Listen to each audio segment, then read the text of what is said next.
You're right, it's awfully bright up here. I can see the folks at these tables, but I can't see any of you. To Ms. Wade, Mr. Morris, to all the members of the Mississippi Center for Justice, ladies and gentlemen, good evening. Thank you, Judge Southwood, for that introduction. I've been approached by several people tonight to say, how do you know the judge? Well, as he mentioned, we spent some time in Iraq back in 2005. I was a commander of the 155th Brigade Combat Team, and Judge Southwood was my staff judge advocate. Now, I know we got a room full of attorneys and lawyers here. You know what a staff judge advocate is in the military. That means he was my personal attorney. And we spent a lot of time together. Let me tell you, when you're in a combat zone, a lot of things can happen. And there's a lot of paperwork that has to be completed.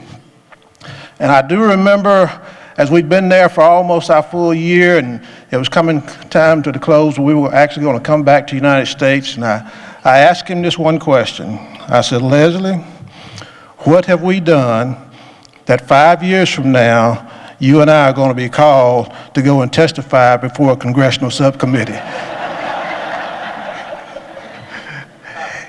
He assured me that we were clean. Well, 5 years came and 5 years went and no testimony. So he did a great job.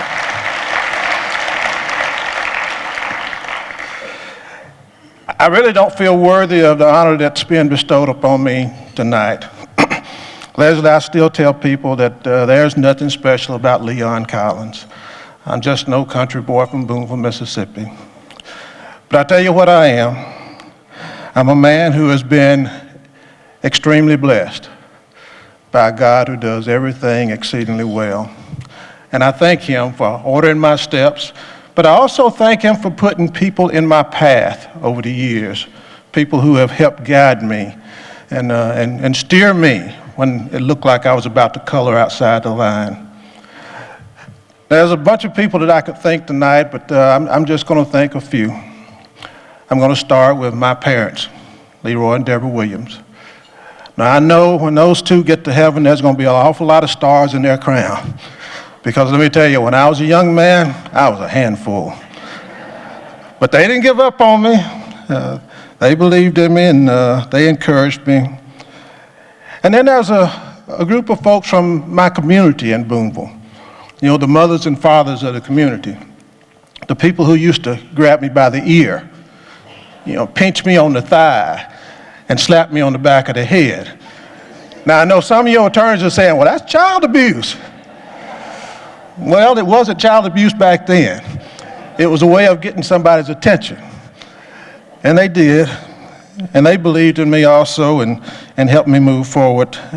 And they encouraged me that I could be something other than just a tractor driver. So I thank them for that. I'm thankful for my family who has supported me over these years, especially during my military service, 35 years. I've had an opportunity to wear the uniform of the United States Army. Now, I don't have a lot of family with me tonight. My oldest son, William, lives out in California, so he couldn't make it back in for the event tonight.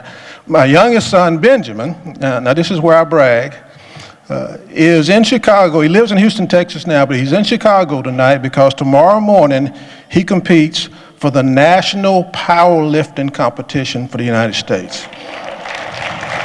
Yeah. And Deborah's there with him instead of being here with me. But I do have one member of my family here tonight. That's my little buddy Trey down here. That's my road dog. And he goes with me wherever I go. So Trey, thank you for being here.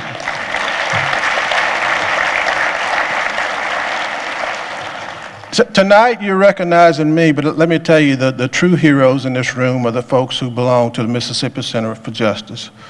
Those of you who give your time and your talent, in many cases your treasure, to make sure that the least of these in this state are represented. It's because of you that they have a voice when they would otherwise have no voice. I thank you for what you do each and every day for them. Yes, yeah, give yourself a round. Now, I've been told all my life, and I believe it to my very core, that to whom much is given, then much is expected. When you receive a lot, you should give a lot. And it's our calling, all of us in this room, to make sure that we make a path, that we develop a bridge that will allow others to cross over, otherwise they'd be left on the other side.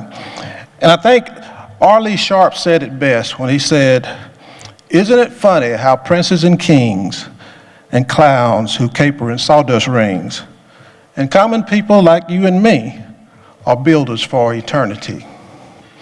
Each is given a list of rules, a shapeless mass, a bag of tools, and each must fashion, or ere life is flown, a stumbling block or a stepping stone."